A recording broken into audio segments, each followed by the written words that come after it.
Morning সবাইকে। কেমন আছো সবাই? আমি তো খুবই ভালো আছি। সকাল সকাল উঠে আগে ঘরটা একটু গুছিয়ে নিলাম, তারপর জানলা খুলে দেখি কি অন্ধকার আকাশ আর প্রচন্ড বৃষ্টি। কালকেও সকালে বৃষ্টি হয়েছিল। বৃষ্টি হোক ঠিক আছে, কিন্তু বৃষ্টির দিনে যে জামা কাপড় শুকানোর জায়গা থাকে না, বারান্দায় বারান্দায় মেলে দিতে হয়। এদিক সেদিক শুধু জামা কাপড় ঝুলে ঝুলে থাকে। আমার এই জিনিসটা একদমই পছন্দ লাগে না। কেমন যেন বাড়িঘর নোংরা নোংরা মনে হয়। যাই হোক, আজকে রান্না করব মূলা ভাজি আর ডাল। কালকে বাজার থেকে নতুন মূলো নিয়ে এসেছে, বছরের প্রথম মূলো। কালকে মাছ দিয়ে কিছু রান্না করেছি, আর বাকিগুলো ফ্রিজে রাখা ছিল।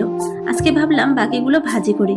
প্রথমে মূলাগুলো খোসা ছাড়িয়ে কেটে নিয়েছি, তারপর পরিষ্কার করে ধুয়ে কড়াইতে জিরা, লঙ্কা, পেঁয়াজ ফোড়ন দিয়ে মূলাগুলো দিয়ে নেড়েচেড়ে হলুদ লবণ দিয়ে নেড়েচেড়ে ঢাকনা দিয়ে দেব। ঢাকনা খুলে উল্টে পাল্টে ভালো করে ভেজে নেব। আমার ভিডিওগুলো তোমাদের কেমন লাগছে কমেন্ট করে জানিও। ভালো লাগলে লাইক, কমেন্ট ও শেয়ার করে পাশে থেকো। আজকে তবে আসি, সবাই ভালো থেকো, টাটা।